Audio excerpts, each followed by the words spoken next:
Hello all. Welcome to IT Tree. My name is Lakshmi Reddy Motorati. I'm working as a technical architect as well as online and corporate trainer. I have 13 years, 13 plus years of experience in Java, JT, application design and development. Okay. So as part of this discussion, I'll be covering what are the core, what are the concepts as part of this core Java course, and we'll talk about a little bit introduction, like what is a software program and programming language, and about a little bit introduction about Java, and then finally, we'll take some real-time scenario and see how we can write code using core Java for that simple real-time scenario. Okay. So let's start with the core Java, brief about core Java course content. So it takes total around 20 to 25, 25 to sorry, 25 to 30 sessions. Each session is going to be around 2 hours duration. Coming to the concepts, so let's start with fundamentals, where we'll talk about introduction about Java and how do we set up the Java and how to run the Java programs in local. And we'll talk about keywords, what are the keywords we have in Java and what is identifiers and how do we write identifiers, that is the rules to write the identifiers, what is a comments and different types of comments, how do we write a comments, and then we'll talk about the packages and important packages in Java, naming conventions, like how do we write method names, variable names and class names, what are the different types of data types which Java supports, and what is the control statements and the different types of control statements like if, else, if, while, for each, etc. And casting, like how do we convert one type of data into another type of data. And then we'll look into arrays, that is how do we store similar data, I mean multiple values of same type into a single variable, so that's using arrays. So we'll talk about these things as part of these fundamentals. Coming to the object oriented, we'll start with the class. What is a class? How do you write a class? And object, how do we initialize the objects? How do you create objects? Various ways to initialize the instance variables in the object. Constructors, and then we'll talk about methods and the different types of methods. This keyword, super keyword, inheritance. What is inheritance? Different types of inheritance, and polymorphism, different types of polymorphism, like overloading and overriding. Object casting, that is how do we convert one type of object reference into another type of object reference. Next we'll see like what is abstract class and how do we write abstract classes and abstract methods, and interfaces, in what case we can go for abstract class, in what case we can go for interface. And we'll talk about different types of inheritance types and why multiple inheritance is not supported in Java. And others, apart from this object-oriented features, we'll talk about the packages and access modifiers, that is like a public, private, protected, and a default. And we'll talk about some important concept called as strings, exception handling, strings, string buffer, string builder, and the difference between these three. Exception handling, what is exception handling? How do we write exception handlers and exception handling components and other things which are needed for this exception handling. Then we'll talk about threadings, multi-threading, and then finally we'll talk about some of the features, important features in Java 5, 6, 7, 8 versions, like lambda expressions in Java 8 and generics in Java 5. So like that, we have some important features in each version. Then finally, once we're done with all these fundamentals, object-oriented, and other features in Java, we'll talk about some important packages like util packages, JDBC, that is SQL package, and IO packages. After that, we'll take some real-time scenario and we'll develop a simple project using these core Java concepts. It's using how do we develop a simple project. So in real time, we have some structure, like we have a controller or a resource layer, and then from resource layer, the flow of execution will go to service, and from service, it will go to Davo layer, and from Davo, it will go to database. So using these core Java concepts, we will be developing a simple project with all these layers, with all these layered framework. And daily, I'll be giving some assignments as well as some practice programs. So the students need to practice on these programs. Okay. So let's get started with some introduction on this software. What is a software and what is a program? What is a programming language? And then we'll talk about a little bit on the Java. Okay.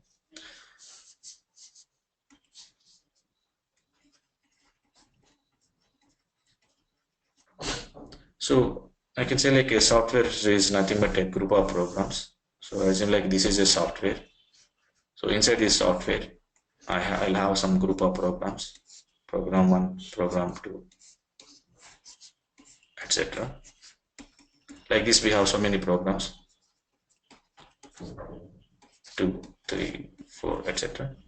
And these programs run together on some hardware. Especially the hardware means like I can say the processor to execute some business logic. Okay, so processor is like maybe i5 or i7 or i3, etc. So that's very much brief about this software. Like it's nothing but a group of programs and which runs on this hardware. And coming to this program, if you take the individual program, what is there inside this program is, if I say this is a program, so inside a program, what we have is I can say this program, inside a program, it contains some set of statements, or we can call this as a sequence of instructions.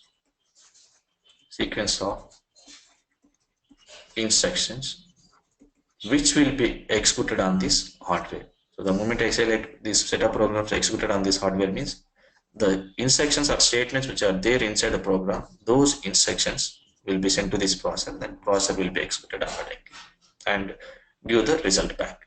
Okay. And that's why like we can call it as a program is nothing but a sequence of instructions or set of statements. In order to write these statements or the sequence of instructions, we need some language. We need some language. Okay. So since this language is used to write these programs, so this language is used to write statements inside a program, we call this language nothing but programming language. Programming language. Okay. So there are so many programming languages available in the market like C, C++, Java, Python, COBOL, Pascal, etc. There are so many languages, and each language has some pros and some limitations. So like C, C++ has some pros and limitations. Java also it has some pros and advantages and limitations. Python also. So we are going to talk about this Java, which is the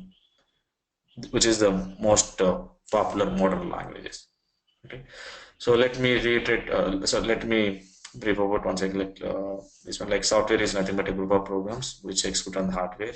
And if you take individual program is nothing but inside the program we have a set of statements or set of instructions. Those instructions will be executed on the processor when we are running the software. And to write these statements, we need a language. So you can call that language as a programming language. There are so many languages available in the market like C, C++, Java, Python, etc. So each language has pros and limitations. We are going to talk about this Java language. Okay.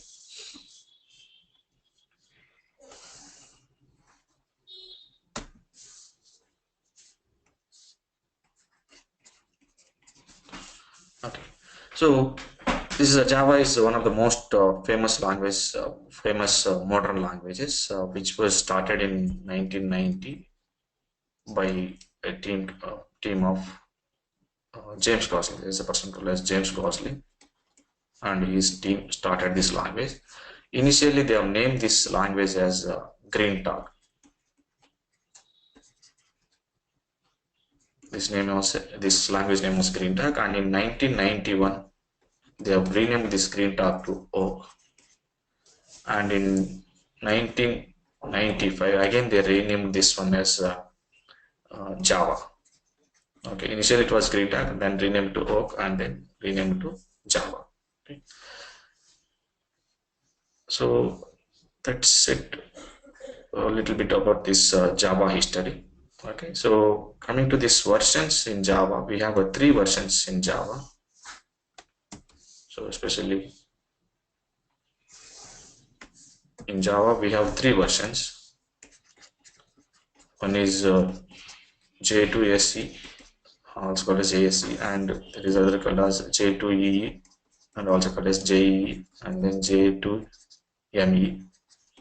These are the three flavors of Java language we have. So for developing this standard application, we can use this J2SE, also called as, some people call it as a core Java. So this is mainly used to develop standalone applications which runs on the desktops.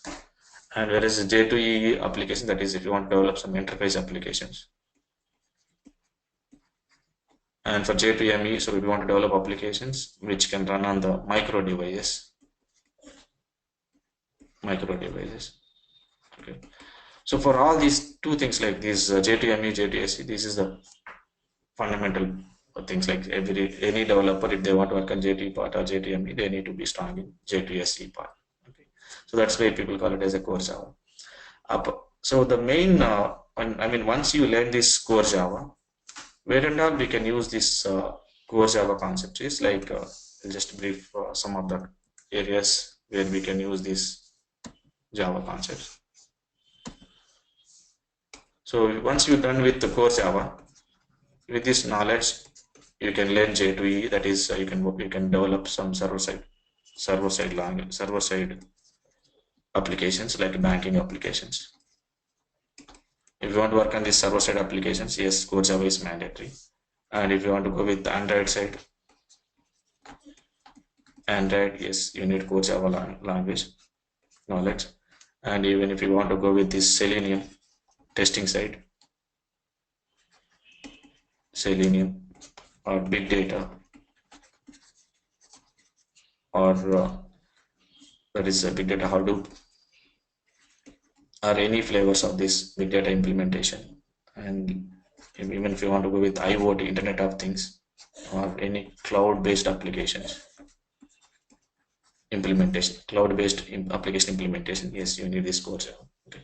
So these are some of the areas where you need to be strong in core Java so that you can work on these areas. Okay. So next, what we'll use, like, we'll just take a simple scenario and using core Java, how we can develop this code for simple scenarios. Okay. So I said, like, Java is just language which contains 50 words. Okay. Out of this one, 2 words are not using to reduce some complexity. So if we take out that one, we have only 48 words. Okay. So out of these 48 words, we'll talk about a little bit brief about this couple of words called as a class, and there is another word called as a new. Okay. So the requirement is, I think, like, there is a user registration requirement. So I think, like, there is a mobile application or maybe desktop application where this guy is registered. I think the fields I have is username, password, phone number, and email, and then I have a sign up button. Okay. So I have username or user ID, and I have a password, phone, and then email. And this guy's typed his username something like ABC, and some password, and phone number is like some 9001, and email example apc@abc.com, and then click on this sign button. The moment he clicks on this button, from this device, user device, that is mobile or desktop, a request is coming from this place to this Java application. Request is coming to the Java application. And what this Java application does is, like, this is a Java application. Inside this Java application, once the request is coming from this place, it will look for something called as a template. Okay. So in order to write this template, in the software, I'm going to use something called as a class. There is a keyword called as a class, and then I need to use some template name here. What I will do is, like, I will give this template name as user, because this is related to the related user information. So to reprint these fields in Java, I need somebody called as a template. So that's why to write this template, I'm using this class. There is a keyword called as class followed by the template name. Every template has some name in the application. And what I will write inside this template is I need to reprint these fields, so I'll write some fields here. I'll call it as a variables or properties. So I can go with user ID, and I can go with the other field called as password and phone, email. Of course, I will write some methods also here, but for now just ignore this one. While writing variables also we need some data type, so ignore those data type for now for this discussion. Okay. So now I can say like this is nothing but a program inside Java application. This whatever I'm writing with this class keyword, it's nothing but a program, or I can call it as a class. So now I can say class is nothing but a template which contains variables, or I can also call as a properties plus methods. For this requirement to represent this form in the Java, we need some template. That template is nothing but a class. So to write that class, I'm using this keyword. Okay. So now once this request comes, this Java application looks for a template. Yes, I have a template inside. So inside this Java application, we wrote some template, and using this template, what the Java application does is it will create something called as instance. Once the request comes, using this template, it will create an instance.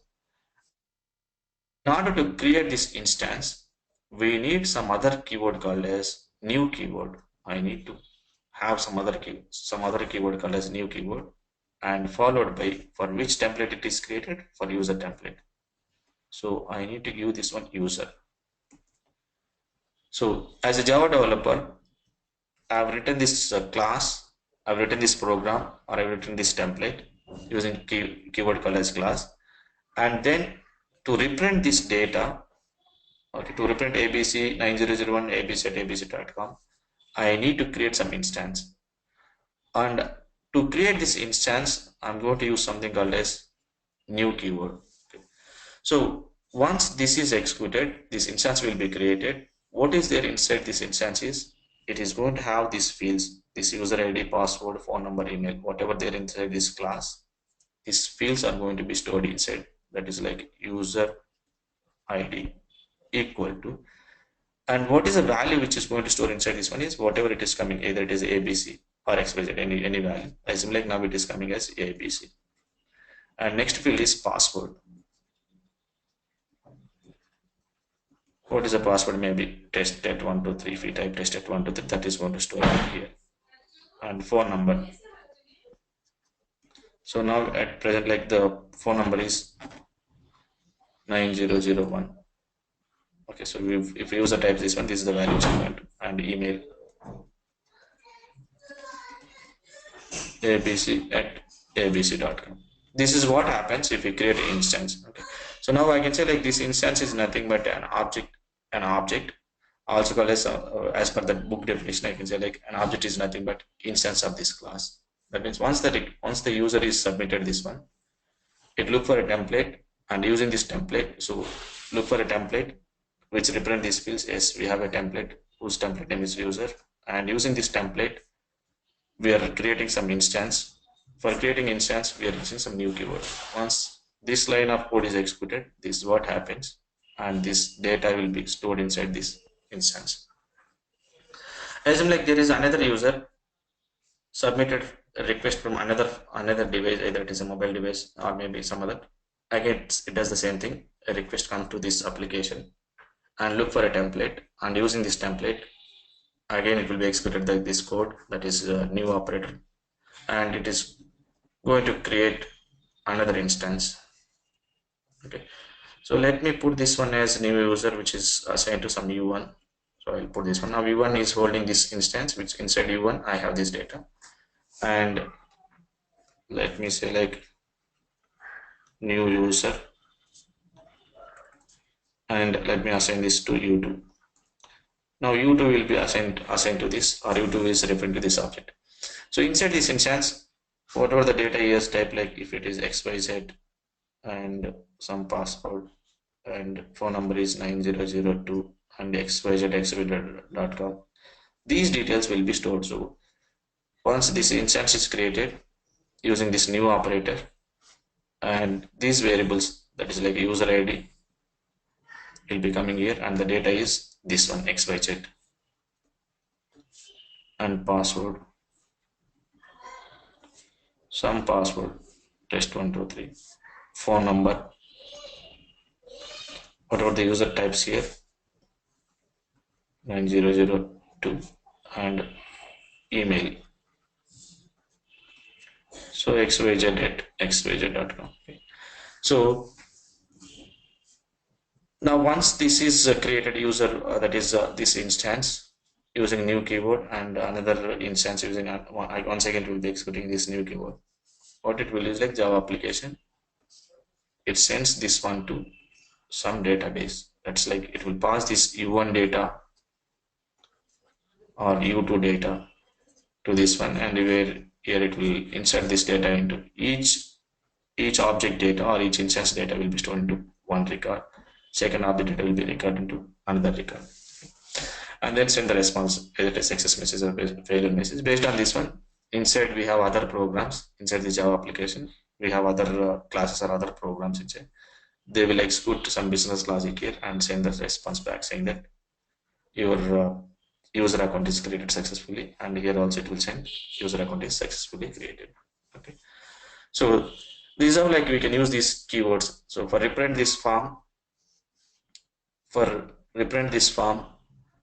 user form, I need some template, and to reprint this data I need to create instance. For creating a template, I need a class keyword, and for creating this instance I need a new keyword. And how this data will be assigned inside this object to be, so that's like it's a huge concept, I cannot cover in this session, but we'll talk about this one in the some other session called as initializing instance variable. There are different ways we can initialize this instance variable. It means once the data is coming, there are different ways we can put this data into this instance. We'll talk about that one in the later part. So for now, like I'm stopping this discussion here. Okay, so if you have any other questions or queries, please feel free to reach our support team using the below numbers from USA, India, and also if you have any queries and if you want to mail, please send a mail to support@itech3.com. Okay. So thank you guys.